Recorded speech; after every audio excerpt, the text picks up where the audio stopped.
Hola, ¿qué tal? Buenas noches y bienvenidos a este recorrido histórico que hacemos década a década sobre la historia del Real Oviedo, del equipo de fútbol de la capital del Principado. Nos habíamos parado, no estuvimos con ustedes la semana pasada, bueno, pues por unas cuestiones personales, pero ya estamos de vuelta para retomar en lo que es la década de los 80. Una década que a priori, para aquel que se asome por primera vez a la historia del Real Oviedo, puede pensar una década exitosa, ya que se logró el ascenso a la primera división.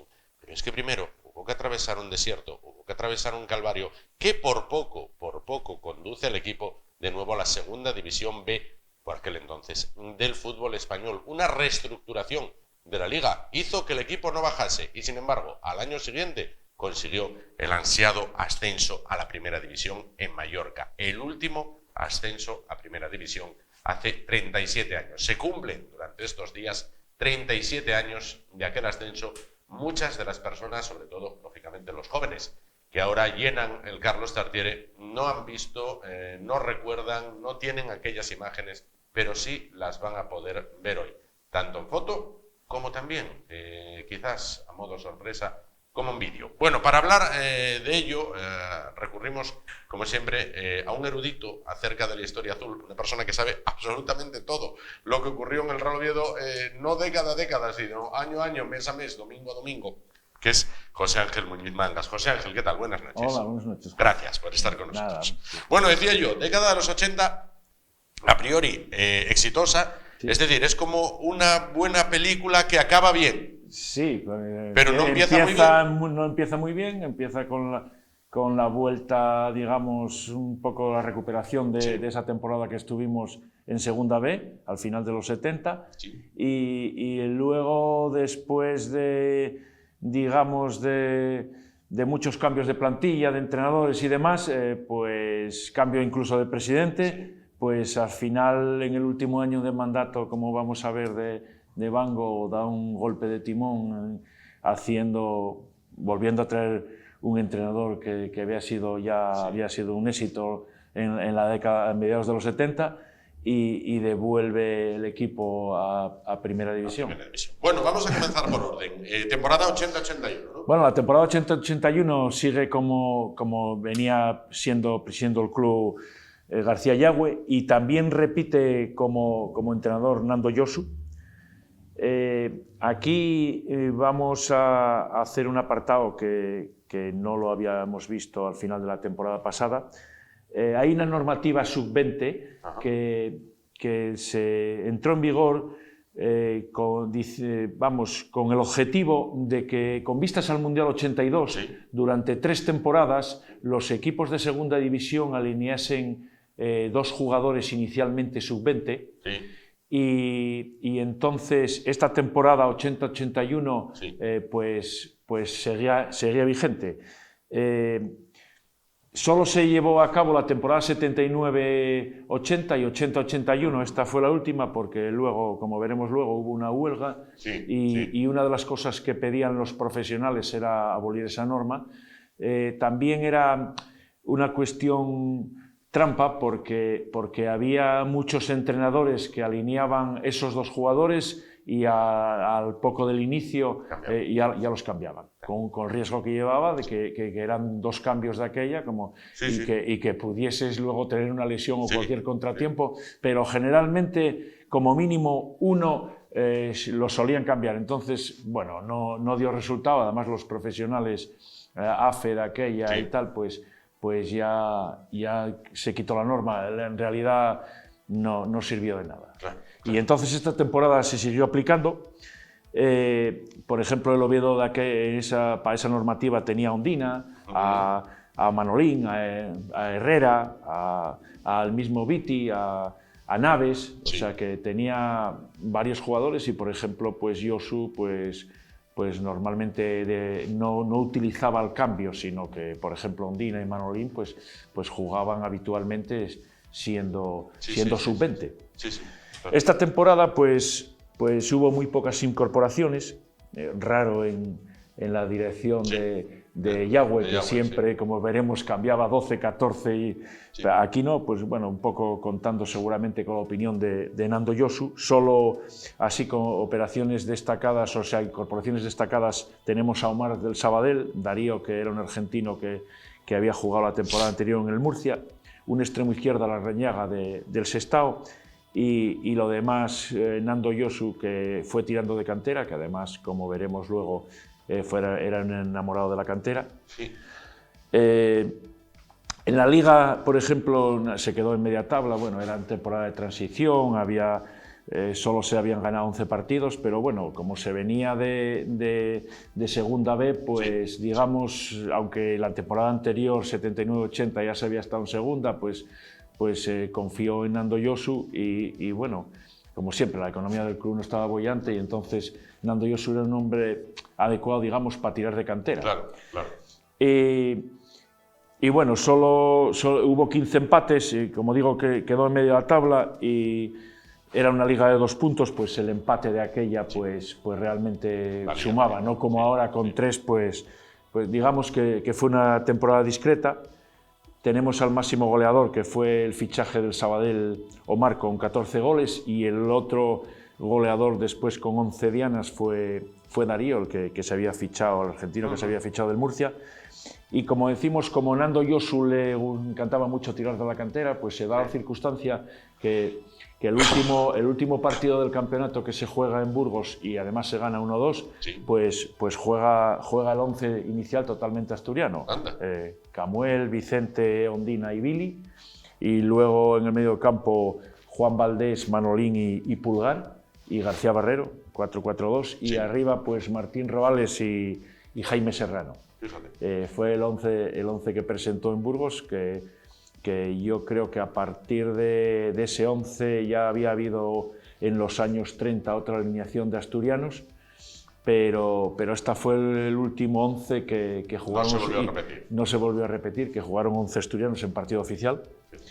En Liga, pues la mejor racha fueron 10 partidos sin perder, pero bueno, que tampoco eran significativos porque con el empate, como decimos, bueno.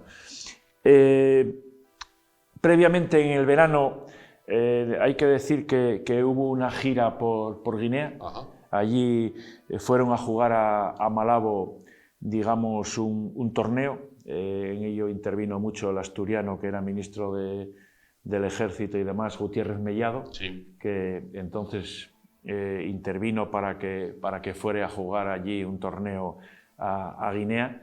Y se enfrentaron a Nigeria y Camerún en los 2 partidos.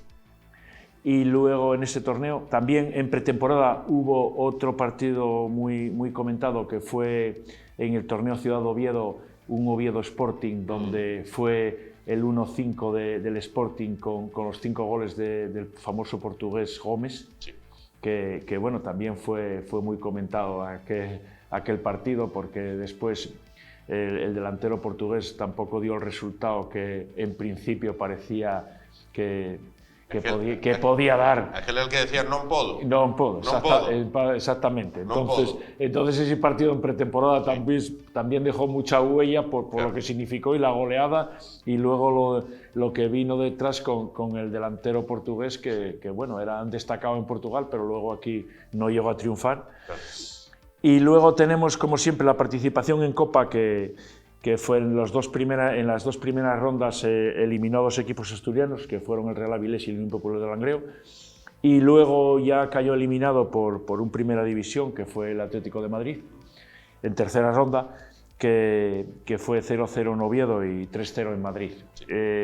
Digamos que esto fue lo más destacado de esta temporada. Bueno, sí. Llegamos al 81-82, una temporada en la cual ya se acerca el Mundial, que cambiaría el campo. Ya se acerca, exactamente, que cambiaría el campo. Digamos que después de 50 años se reinaugura otra vez el estadio. Sí. Además da la casualidad que justamente 50 años se reinaugura, digamos, contra Chile. Hay que decir que el campo solo quedó el césped, lo demás se cambió todo. Y se jugó un partido contra Chile. Se jugó el 29 de abril del 82 y el inaugural se había jugado el 24 de abril del 32, justamente 50 años y 4 días después. Y digamos que se jugaron contra Chile, y destacar que, por ejemplo, de ese partido, que el Oviedo se reforzó con Iriarte, con Carretti y con Uría, que ya estaban jugando en sus respectivos equipos, pero reforzaron al Oviedo para ese partido. Bueno, esta temporada, digamos, seguía García Yegüe como entrenador, y ficha a un entrenador que también tiraba mucho de la cantera en su época, en anteriores equipos, como fue José Víctor.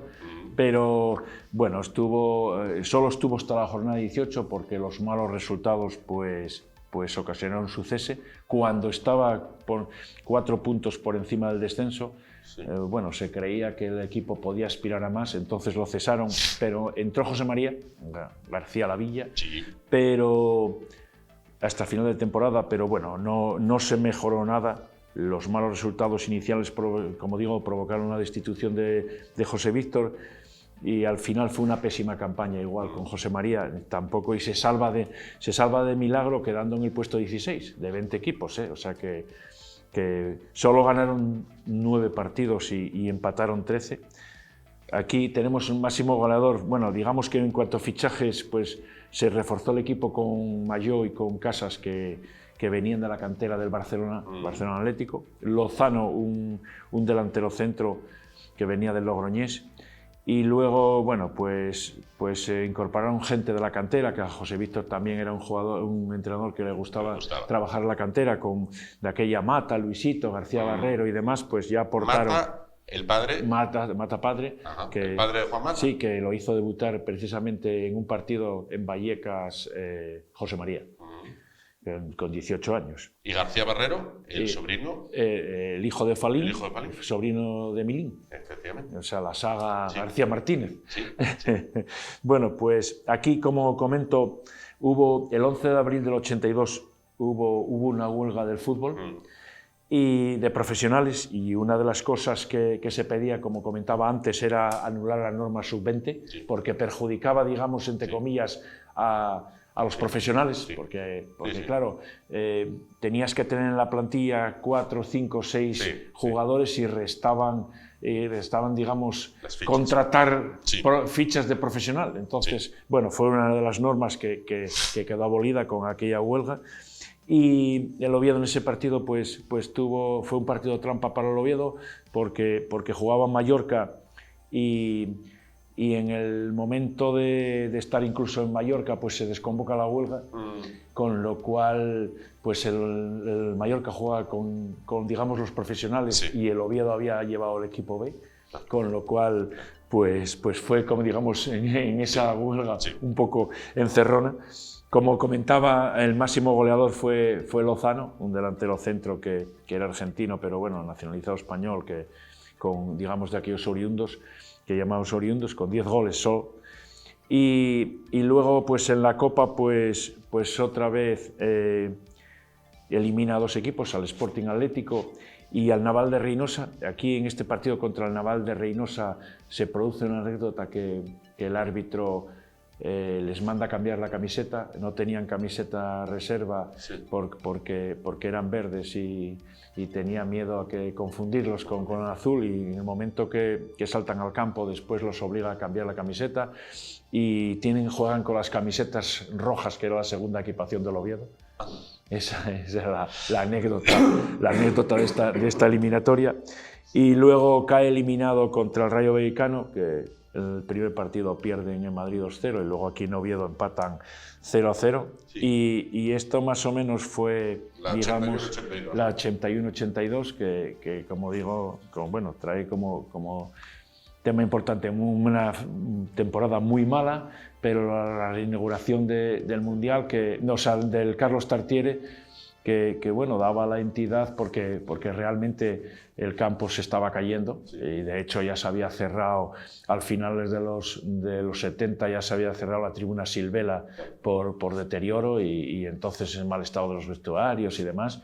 Y bueno, fue después de muchas discusiones, pues el campo se vuelve a hacer, digamos, prácticamente nuevo, sí, se reinaugura con gradas totalmente nuevas que falta tenía. Sí, sin duda. Bueno, nos vamos de ahí al 82-83. Sí, el 82-83 sigue Yagüe como presidente y sigue apostando por José María de entrenador. Digamos que se refuerza el equipo ya con jugadores un poco más, digamos, entre comillas, importantes. Vienen 3 jugadores cedidos por Madrid, que eran del Castilla, sí. Juanito, Blanco y Pantoja. Se ficha un uruguayo veterano que había dado un gran rendimiento, pero bueno, aquí Peruena, que ya venía en el declive de su carrera, pero bueno, en el Betis y había sido internacional uruguayo y bueno, jugaban de aquellos llamados líberos. Sí. Y un delantero centro del Elche, Rivas, y luego otro veterano con 33 años que llegaba procedente del Burgos, el asturiano Juanjo, sí. De extremo izquierda, también son fichados. Entonces, digamos que en la Liga se estrena el estadio ya remodelado. Empieza un buen comienzo, incluso se llega una jornada a estar tercero en la clasificación. Había digamos que sueños del ascenso, pero se fue diluyendo el sueño del ascenso, pero se fue diluyendo poco a poco y de luchar por los puestos altos, pues al final la Liga acabó mal y solo en el puesto número 12, digamos que además solo a 4 puntos por encima solo del descenso. O sea, se inició un buen campeonato, pero luego el equipo se fue diluyendo. Aquí el máximo goleador fue también un reciente fichaje, el delantero centro Rivas. Sí. Y Blanco tenemos también como el segundo goleador con 6 goles. En la Copa pues se vuelven a jugar otras 3 eliminatorias. Elimina al Europa de Nava y al Bilbao, al filial del Bilbao, el Bilbao Atlético, y cae contra un equipo también que era de segunda B, el Alcoyano, en los penaltis. 2-1 en Oviedo y 1-0 allí, y queda eliminado por los penaltis. Aquí hay que destacar que 2 cosas durante esta temporada. La primera, en la jornada 34 se juega el Real Oviedo-Elche y se suspende el partido con el 1-1, con incidentes por la expulsión de Joaquín, que en el minuto 65 fue expulsado por Linier llamó al árbitro porque le había hecho un corte de manga o algo así, o insultado o demás, y entonces fue expulsado. Bueno, se pobló el campo de almohadillas y demás, y el árbitro trató de reanudar el partido, pero no fue posible, y entonces se suspende el partido al minuto 65 y luego va a jugar a Murcia y juegan el resto, se juega, digamos, sin público, a puerta cerrada, y no se altera el marcador, el resultado sigue siendo 1-1.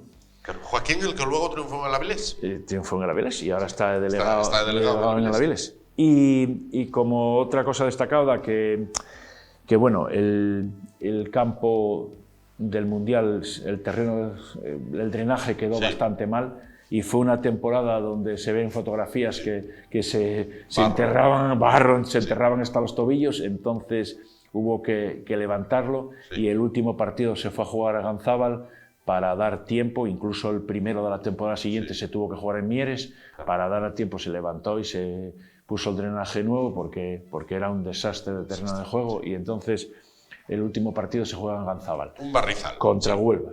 Así es. Nos vamos a la 83-84. 83-84, digamos por que... ahora, en la década no pinta. No pinta nada. Digamos que el año, en junio del 83, se cierra la etapa de José María como entrenador, y ya no sigue.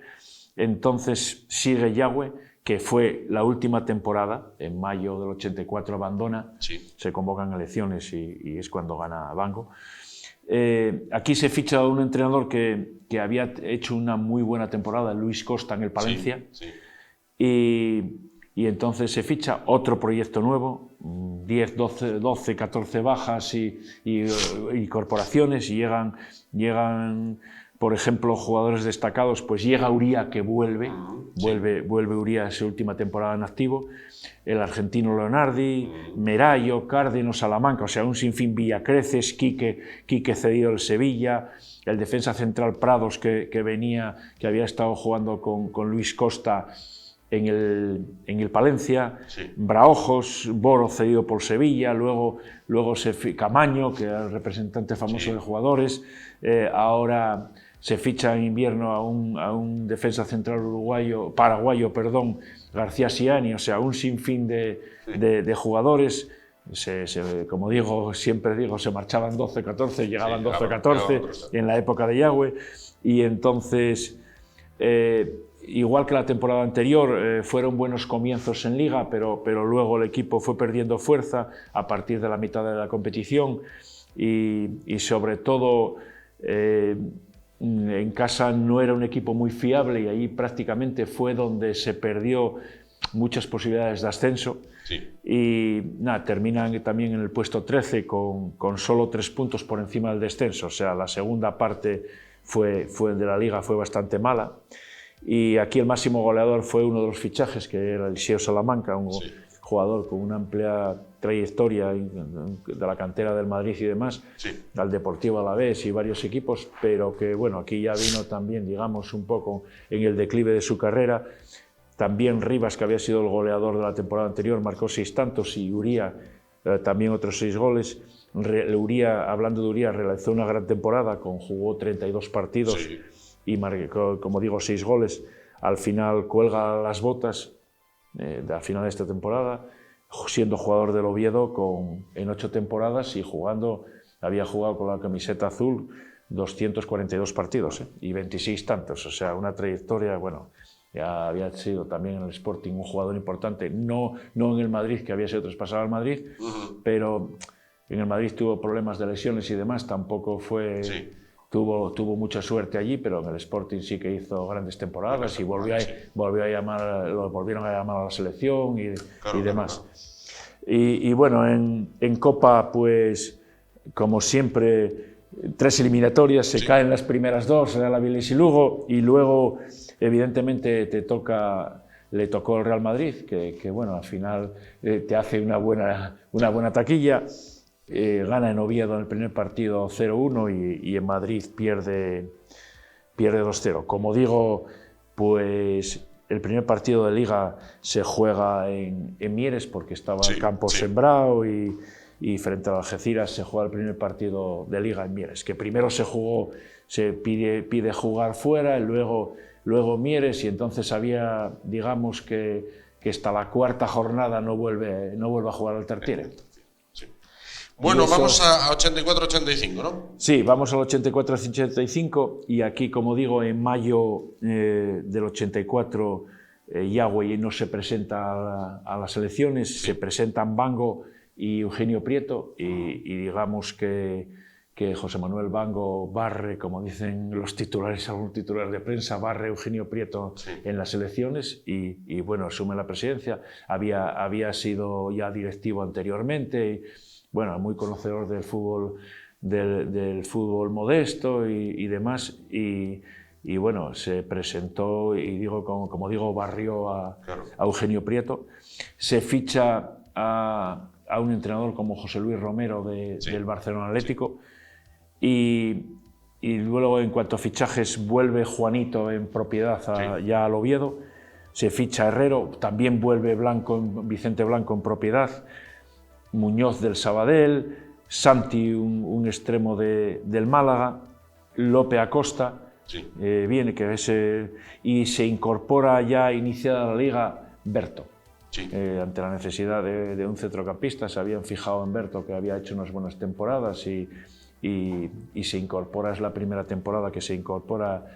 Yo creo que, me recuerdo que creo que fue en mes de noviembre cuando debuta frente al Granada. Procedente del Caudal. Del Caudal, sí, exactamente. En la liga tampoco se mejoró, hasta las últimas jornadas se estuvo luchando por no descender.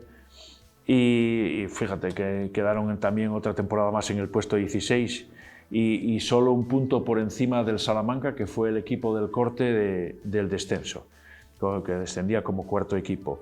Solo gana 9 partidos y empate 16.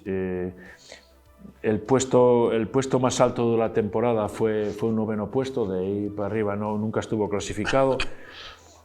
Destacar, por ejemplo, que aquí en la goleada que en la jornada 27 gana 8-0 a Lorca, sí, con un hat-trick de Lope Acosta, el famoso 8-0 al Lorca, que hay fotos del marcador. Jugaba de portero al Lorca Moncaleán. Moncaleán, que además era el entrenador Manzaneque, sí, que era la mujer, era la presidenta. Bueno. O sea que...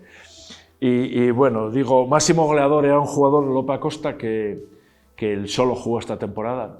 Era un jugador que prácticamente, un delantero que mire su trayectoria, ya falleció hace 2 o 3 años, mira su trayectoria y prácticamente jugaba a temporada por equipo. Un año por equipo.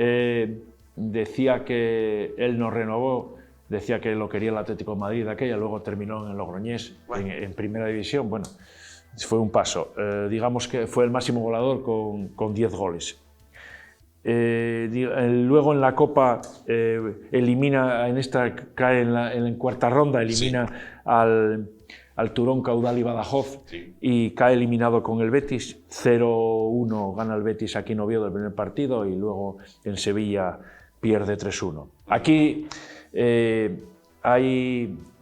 se gana un título, digamos que era Copa de la Liga, digamos, en la temporada 82-83 se juega digamos que se empieza a jugar una tercera competición, que es la Copa de la Liga, sí, que la había copiando un modelo inglés, sí, que todavía existe. Sí. Digamos que uno de los pretextos que era de los clubes para esta competición era que había mucho tiempo entre cuanto terminaba la competición, digamos, liguera y hasta el 30 de junio.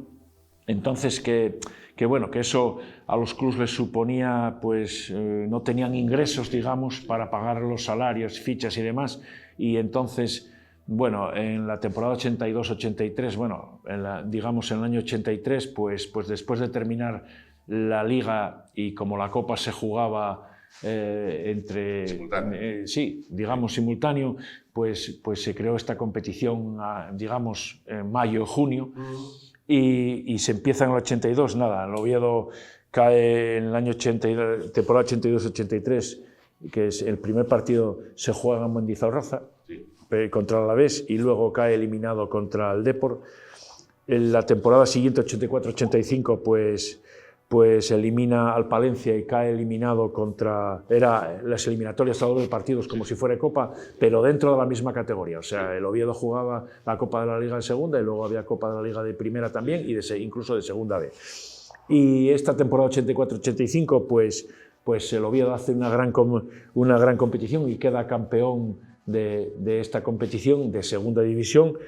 No pierde ninguno de los 10 partidos que juega. Elimina al Salamanca, al Bilbao Atlético y al Lorca, que vuelve a golear en esta ocasión en Oviedo por 7-2. Y luego juega, y al Sabadell también lo elimina en semifinales, y la final la juega contra el Atlético madrileño, que gana 1-0 aquí en Oviedo con gol de García Barrero, y luego en el llamado Vicente Calderón pues empata a 1, también gol de García Barrero. Y gana el 30 de junio del 85 que era el último día digamos, oficial de los contratos y demás, de la temporada, pues gana la Copa de la Liga. Y eso le daba derecho a, como premio tenían, jugar contra un equipo de primera la temporada siguiente. Y eso, digamos que fue el mayor logro. Es el único título por el momento que tiene. Bueno, títulos hay, digamos, fuera de la Liga, porque sí, hay los títulos de campeones de segunda, sí, de segunda B también sí, lo hay ahora, sí, porque en la famosa final que se juega después que el Oviedo jugó contra el Nasti de Tarragona, sí, sí, sí. Y luego y los de tercera, pero digamos fuera de... es el único título que hay, digamos, fuera de los campeonatos ligueros. Bueno. Y eso fue, digamos, una temporada que terminó así de bien, claro, entre comillas. Claro.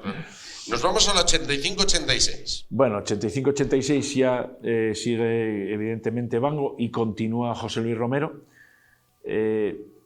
Aquí se intenta cada vez reforzar el equipo y llegan fichajes importantes como que serían luego como Zubeldia, Tomás que estaba en el Atlético madrileño, que había jugado los partidos contra el Oviedo, Juliá, que también después daría un gran resultado, Ramírez, y que venía ya con mucha experiencia, un extremo, y Leiva, que también venía del filial del Barcelona, digamos, y había jugado con el primer equipo algún partido, digamos que ya se hicieron, digamos, o sea, unos fichajes de cierto... Ya tenía otra pinta, sí. Visto el fracaso de la temporada anterior, pues se intentó reforzar el equipo convenientemente, y en toda la liga, digamos que se mantuvo en puestos altos, pero al principio costó un poco coger la marcha y tal, y acoplar el equipo, y al final pues se quedó un octavo puesto, que bueno, visto lo que, digamos que un octavo puesto solo a 2 puntos del ascenso directo, visto lo que venía, pues fue, entre comillas, un pequeño éxito. Aquí el máximo goleador fue Vicente Blanco con 10 goles, y en la Copa pues elimina a 4, al filial del Sporting, al Langreo, elimina sorprendentemente a la Real Sociedad, sí. Con un 2-1 aquí y 2-2 en San Sebastián, sí. Y luego elimina también al Español, sí. Y cae con el Celta de Vigo por penaltis, 1-0 aquí y 1-0 allí, pero bueno, visto lo que venía de atrás, digamos que hicieron un buen papel. Una buena copa. Una buena copa. Sin duda que sí. Y como digo, también juegan, que es el último año que se juega porque era una competición ruinosa, la Copa de la Liga. Entonces, al haber ganado, como comenté, la temporada anterior, pues participa con equipos de primera, era como premio, y la primera eliminatoria pues se elimina por penaltis al Racing de Santander y cae frente a la Real Sociedad. Fue, digamos, un pequeño alivio económico para el Oviedo, claro. Porque venían equipos de primera y, entre comillas, había mucho tiempo que no se veían equipos de primera. Bueno, había pasado el Betis y el Madrid, pero bueno, ver esos dos equipos de primera en la misma temporada, pues fue un poco alivio económico, claro. Pero bueno, era tal el desastre económico que solo fue el último año de competición. Claro. No tenía interés para el público y era una ruina económica. Digamos que eso fue todo lo que dio de sí esa temporada, que bueno, por lo menos en Liga, visto cómo se venía, los apuros, pues bueno, digamos que llegar a la última jornada con opciones, pues llegar a la última jornada que me parece jugó en Albacete. En Albacete, sí, en Albacete. Sí. Bueno, de ahí nos vamos al 86-87. Vamos a 86-87. Aquí, pues Vango siempre confiaba mucho en José Luis Romero, pero José Luis Romero se lo llama al Barcelona para su cantera y se va. Entonces, digamos que hay que buscar un entrenador y se fijan en Antonio Ruiz, sí. Que digamos que venía a entrenar al Elche incluso en primera, había sido cesado, pero bueno, había estado la temporada anterior en primera, pero realmente fue un entrenador que desde el primer momento muy criticado por el público, no aguantó la presión y solo estuvo 15 partidos, presentó la dimisión a la Junta Directiva, que la admitió. Estuvieron mirando a ver si traer otro entrenador, incluso, bueno, la situación económica pues mandaba, incluso tuvieron con algún entrenador que parece ser que les pidió demasiado para el presupuesto, y entonces decidieron subir al primer equipo a Carrete con 29 partidos. Digamos que como la liga fue gracias a la ampliación de categoría, si no hubiese bajado.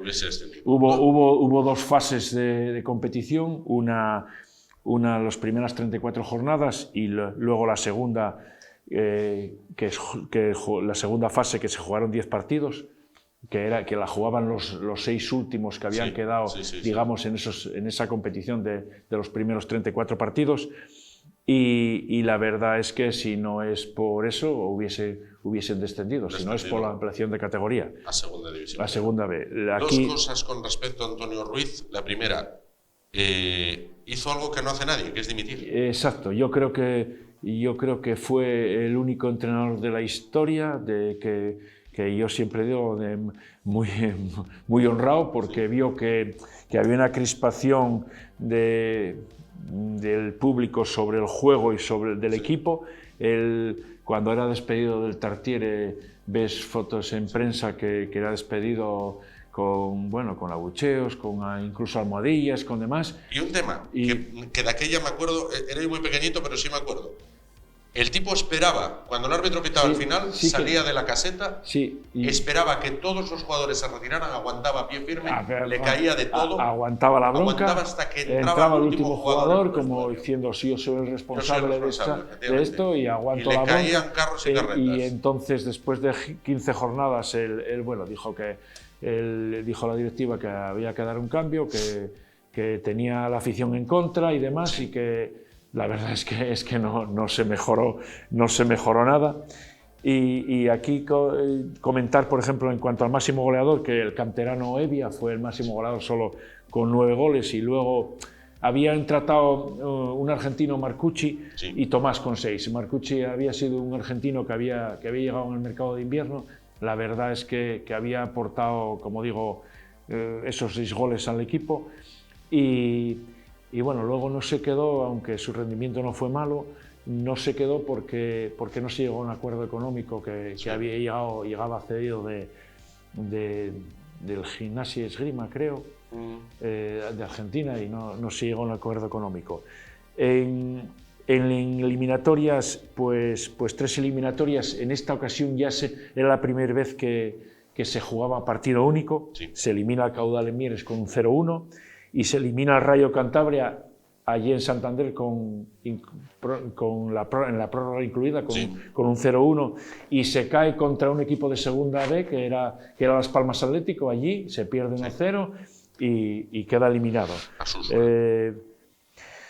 Bueno, pues eso fue lo que dio de sí, desgraciadamente, esa temporada que fue muy mala. Muy mala. No se descendió a segunda B por una reestructuración de lo que era la competición, ¿no? De lo que era la liga.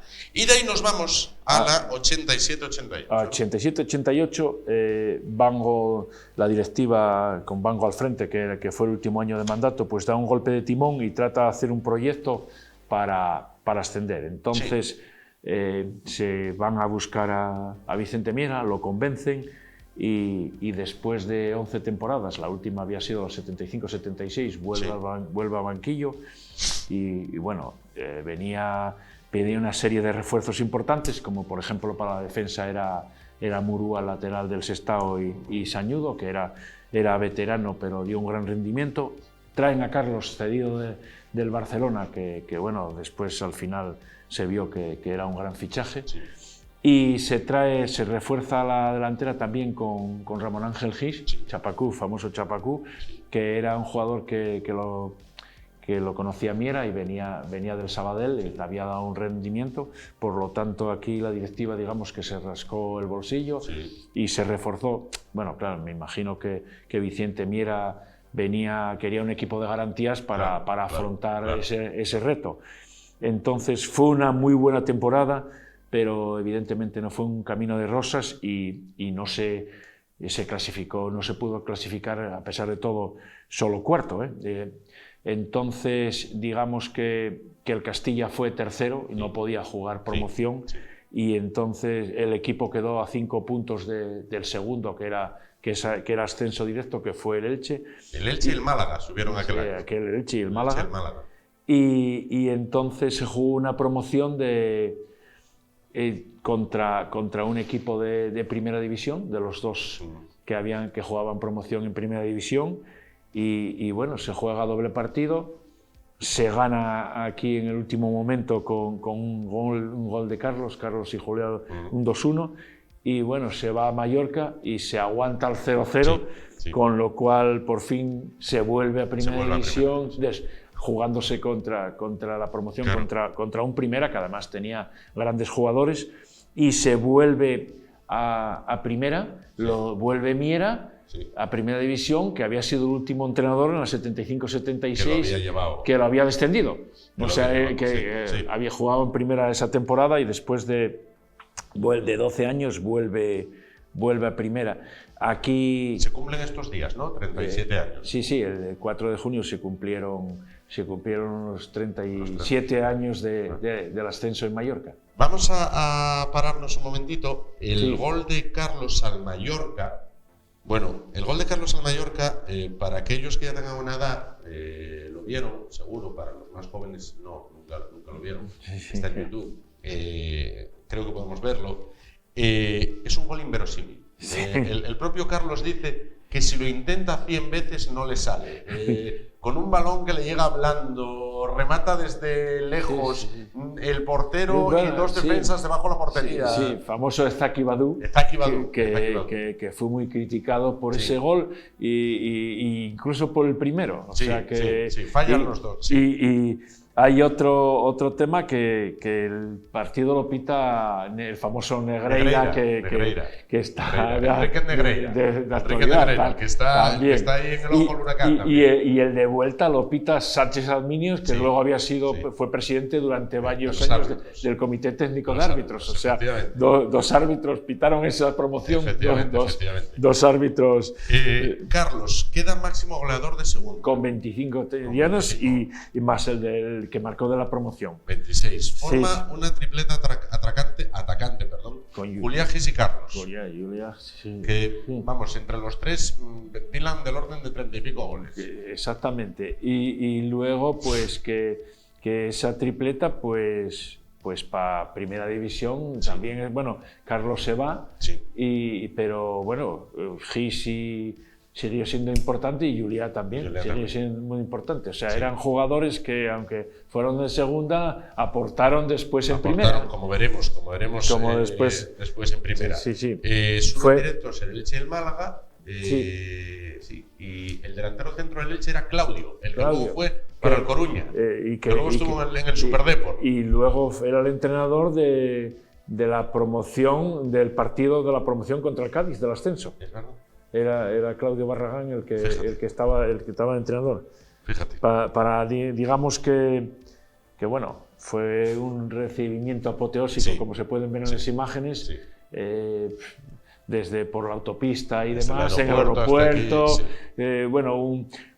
Cuando Evelio González, que estaba, al no se presentar Bango, que estaba de directivo, se presenta él, digamos, representando un poco la candidatura de Bango y fletó autocares para que la afición que quisiese ir al aeropuerto y demás. Y bueno, fue un recibimiento espectacular. Bueno, pues como digo, desde 12 años sin estar en primera, pues imagínate lo que pasaría ahora. No te digo nada después de 20 y tantos, ¿no? Claro. Y entonces, pues nada, un recibimiento espectacular en el procedimiento, en la autopista, en el aeropuerto. Aquello fue, bueno, espectacular. Bueno, se van cerrando círculos. A ver si el círculo de subir en promoción se cierra este año. Se cierra ahora también. Digamos que en la Copa lo habitual, dos rondas para terminar esta temporada, cae eliminado contra Leibar, o sea, elimina a Leibar y luego cae eliminado contra un Linares de segunda B, pero bueno, yo creo que Miera estaba fijado tenía toda la fuerza en la competición liguera y yo creo que en el ascenso directo luego no se dio, pero yo creo que, bueno, terminó siendo una gran temporada. Sí, sin duda que sí. Sin duda que sí. Bueno, vamos a ir a la temporada 88-89, primera división. En primera división, después de tantísimos como años. digo, se presentó Bango, se convocan elecciones y se presenta, gana a Moisés Álvarez, a Evelio González y Eugenio.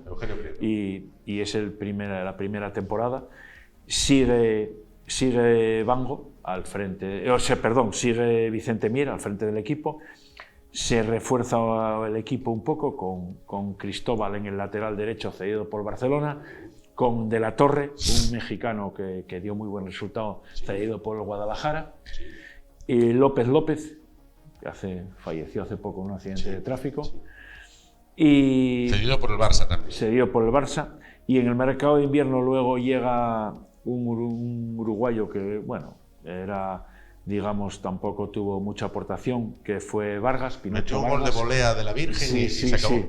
Y luego un canario, un defensa canario, Javier Campos, que jugó 45 minutos, o más o menos por ahí. Evidentemente, en la Liga el objetivo era la permanencia y lo consigue algunas jornadas antes del final, en el puesto 12 victorias y creo que fueron 11 empates. Claro, el Oviedo tenía la baja importante de Carlos, que vuelve al Barcelona y luego entrar en un trueque de traspaso ahí con Julio Salinas al Atlético de Madrid y demás. El máximo goleador fue un jugador que aportaba, venía al fútbol mexicano, pero que aportó mucho, que era Chepo de la Torre, con 11 dianas con 8 goles, y Tomás con 7. Tiraba bien las faltas de la Torre. Exacto. Tiraba muy bien las faltas. Sí.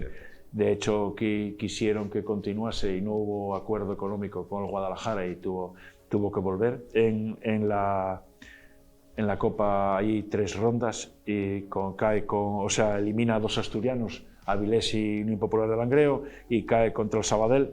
Aquí el final resulta un poco polémico porque no continúa Vicente Miera y se trata de fichar a Cantatore y ahí se levanta, se descubre que digamos que se quiere fichar a Cantatore y se monta bastante polémica en esos últimos partidos y finalmente se con ficha. El secretario técnico Santiago Llorente.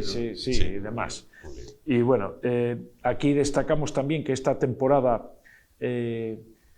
son internacionales Bango y Luis Manuel con la selección sub-21, que luego ya jugarían con la absoluta. Y bueno, esto fue lo que dio de sí, digamos, una temporada. Y dio otra cosa de sí, que se gana el derbi en el Tartiere con un gol de Tomás. El famoso gol de Tomás, sí, que claro. Después de. Bueno, pues no se disputaban derbis en primera desde el 76, evidentemente.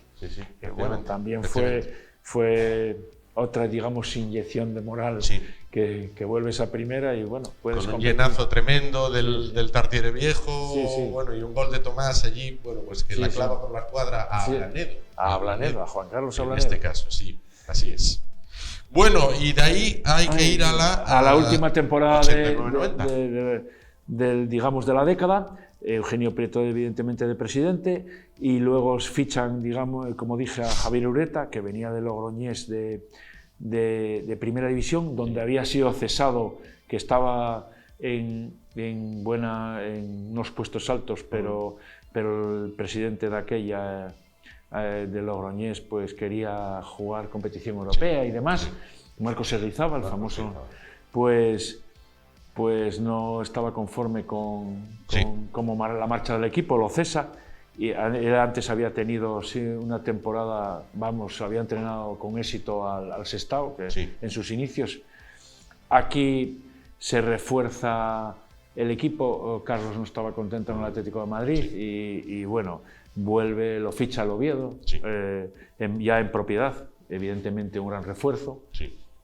Un diferencial, digamos, como se ve después. Luego se ficha un lateral izquierdo, Rivas, que también viene cedido en la primera temporada. se ficha a Viñals, otro jugador también que resultaría, otro jugador muy importante, Nenas Gracan, que Sarri Ugarte, que viene del Atleti, y Zúñiga, un lateral de la Real Sociedad, y luego también algún canterano más que va surgiendo. Bueno, el equipo con Irureta demostró ser un equipo muy sólido, y en la primera vuelta solo encaja un gol en el Tartiere. O sea que bueno, y luego hay, por ejemplo, durante la liga goleadas como vuelve a salir el Jorou en el remodelado campo, gana 5-0 a la Real Sociedad, se gana al Barcelona, bueno, se gana al Atlético de Madrid 3-0, se gana al Derbi también otra vez 1-0 y en Gijón 0-0. Y bueno, durante la liga se ganan 12 partidos, se empatan 15 y bueno, tiene una clasificación en el puesto 11º, pues una clasificación tranquila y bueno, digamos que entre comillas, pues una buena clasificación para un equipo que era la segunda temporada que estaba en la categoría. Queda Carlos, evidentemente, máximo goleador con 14 goles y el segundo Viñals con 7. La verdad es que los refuerzos habían sido importantes. En la Copa otra vez 3 rondas, elimina al Castilla y el Recreativo de Huelva y pierde, y cae eliminado con Zaragoza, que gana en Oviedo 0-1 y empatan ahí en la Romareda 1-1. Aquí destacar que Luis Manuel es internacional absoluto. Desde 1973 no había aportado el Oviedo ningún jugador a la selección absoluta. Y bueno, aquí lo llama Luis Suárez, que era el seleccionador de aquella época, lo llama a la selección y debuta en Tenerife contra Suiza, creo recordar. Bueno, ¿y se llega así al final de la década? Se llega así al final de la década, que digamos que empieza mal, vamos a ser mal. Y termina... ¿Discurre peor? Tuvimos ahí, digamos, un valle en la mitad que a punto tuvimos de volver otra vez a Segunda B y bueno, después termina, como vemos ahora finalmente, digamos, muy bien para donde veníamos de atrás. Y esto es lo que dio de sí esta década, así a grandes rasgos, digamos. Década. 2 preguntas antes de finalizar. Con los datos en la mano, con las plantillas que manejó en la mano, ¿es Irureta el mejor entrenador de la historia del Oviedo? Bueno, yo creo que digamos que consolidó al equipo en primera división, como luego veremos juega en Europa, y digamos que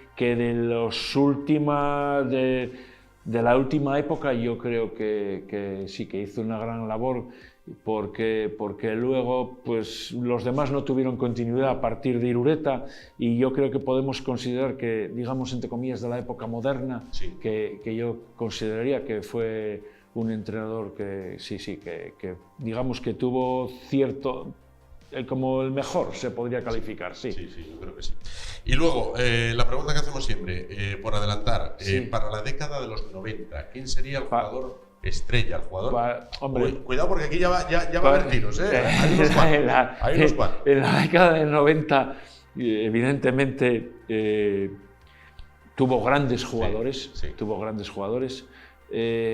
claro, Prosineski, Dubovsky, Leli Valdés, pero yo me quedo con, siempre digo, Jokanovic. Yo creo que solo estuvo 2 temporadas, entre comillas, 2 temporadas, pero yo creo que fue un jugador diferencial. Y el otro día me preguntaban si de toda esta gente, ¿qué jugador aportarías ahora al equipo si pudieras? Y yo digo Jokanovic. Bueno, está la vuelta bueno, tenemos a Carlos, que evidentemente a nivel nacional, pues no sé si un par de temporadas fue el goleador nacional, pero yo me quedo con, es que yo creo que fue un jugador diferencial en aquel momento. Y me quedo con él, bueno, claro, Carlos, Dubovsky, Prosineski, que lo vi, pero a mí me marcó mucho, digamos, Jokanovic. Considero que fue también Pau Rovento fue un jugador extraordinario. Yerkan, buen jugador. Yerkan, que también. Pero claro, es que hay muchos, pero bueno, si tengo que elegir a uno me quedo con Jokanovic. Con Jokanovic, sin duda, pues coincido plenamente. Jugadorazo, jugador total, en una palabra, un jugador total. Pues José Ángel, llegamos así al final de este repaso de esta década, de la década de los 80, y nos emplazamos para los 90, quizás la época o la última época más gloriosa del club, ¿no? Sí, la época toda en primera. Participación europea, ya estuvimos en los 40 toda en primera, pero bueno, los 40 terminó mal al final, la última temporada, y digamos que esta fue toda la década en primera, evidentemente como los jugadores que estuvimos hablando, y que vimos buen fútbol y buenos equipos, claro, pasar por el Tartiere, y tuvimos muy buenas plantillas. Sin duda que sí. Lo vemos el próximo viernes a la misma hora, aquí en Azules, la historia del Real Oviedo, década a década. Gracias a José Ángel Muñiz Mantas. Gracias. Gracias a vosotros. Y como gracias también les damos a ustedes, nos vamos muy rápidamente. Recuerden que hoy hay programación especial. Ahora vamos con Primera Persona, con Felipe Díaz de Miranda, y después tertulia sobre el Real Oviedo, tertulia de aficionados del Real Oviedo de cara a ese trascendental partido contra la Unión Deportiva Almería, el primer peldaño para el ansiado regreso de los aficionados azules de la entidad a la primera división del fútbol español. Gracias por su atención. Muy buenas noches.